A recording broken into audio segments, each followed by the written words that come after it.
L'appel numéro 671. Une écoute réelle, des promesses fiables, une paix inégalée. Déception, désespoir. Le monde dans lequel nous vivons est en proie à des événements tragiques.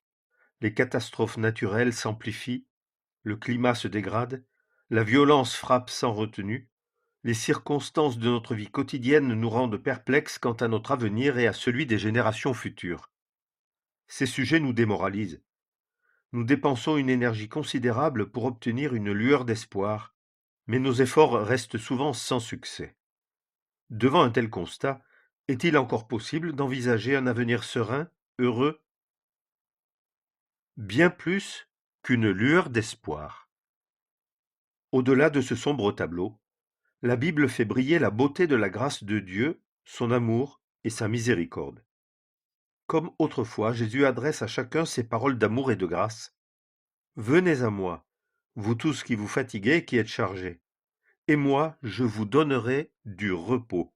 Évangile selon Matthieu chapitre 11 verset 28. Il est dit à son sujet, on venait à lui de toutes parts. Évangile selon Marc chapitre 1 verset 45. Il vit une grande foule, il fut ému de compassion envers eux, et il guérit leurs infirmes. Évangile selon Matthieu chapitre 14 verset 14. Un lépreux vient à lui et, à genoux, le supplie en lui disant « Si tu veux, tu peux me rendre pur. » Jésus, ému de compassion, étendit la main, le toucha et lui dit « Je veux, sois purifié. » Aussitôt, la lèpre se retira de lui et il fut guéri. Évangile selon Marc, chapitre 1, versets 40 à 42. Le Seigneur, voyant une femme dans le deuil, fut ému de compassion envers elle et il lui dit « Ne pleure pas. » Évangile selon Luc, chapitre 7, verset 13. Mettons nos préjugés de côté. Approchez-vous de Dieu, et il s'approchera de vous. Épître de Jacques, chapitre 4, verset 8. S'approcher de Jésus, s'approcher de Dieu, ce n'est pas s'engager dans une religion ni se mettre sous une loi. Je m'approche de Jésus lorsque je lis la Bible et que j'écoute ce qu'il me dit.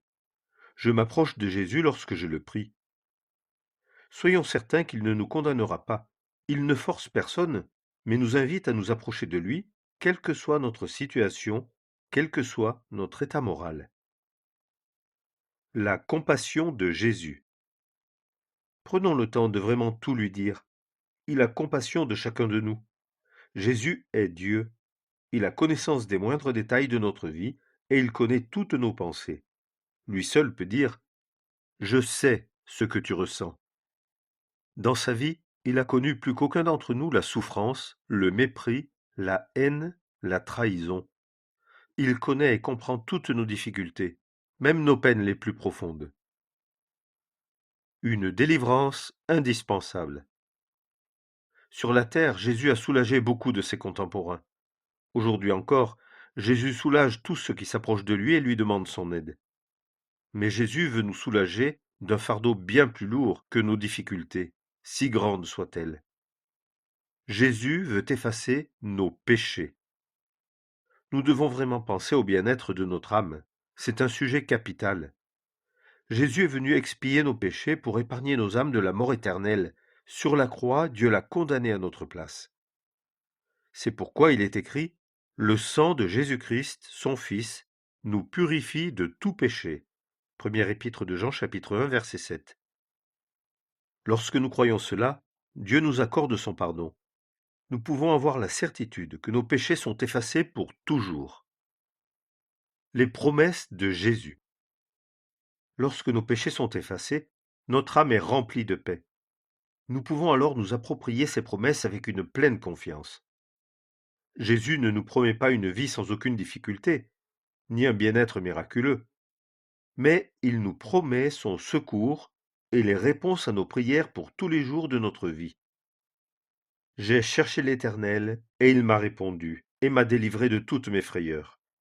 Cet affligé a crié, et l'Éternel l'a entendu, et l'a sauvé de toutes ses détresses. L'ange de l'Éternel campe autour de ceux qui le craignent, et les délivre. Goûtez et voyez que l'Éternel est bon. Bienheureux l'homme qui se confie en lui. Psaume 34, versets 4 à 8. Dans le deuil, il pleure avec nous comme il a lui-même pleuré au tombeau de son ami. Jésus pleura. Évangile selon Jean chapitre 11, verset 35. Face au verdict d'une maladie grave, à vue humaine sans issue, il est le seul à pouvoir nous affirmer: Je suis avec toi. Oui, je t'aiderai. Oui, je te soutiendrai. Livre du prophète Ésaïe, chapitre 41, verset 10. Face à la violence qui grandit toujours autour de nous, prions-le. Il nous protégera. Si nous sommes victimes de harcèlement physique ou moral, supplions-le.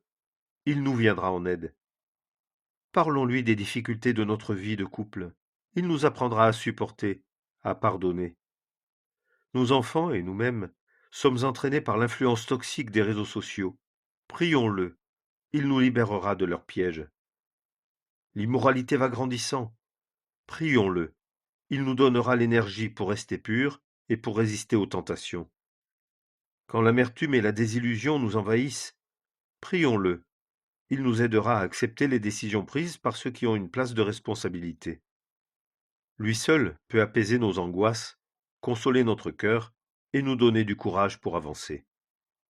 Les promesses de Jésus sont fiables, contrairement à celles des hommes. Moi, je suis avec vous tous les jours. Évangile selon Matthieu, chapitre 28, verset 20. Je reviendrai et je vous prendrai auprès de moi. Évangile selon Jean, chapitre 14, verset 3. Jésus nous tend la main.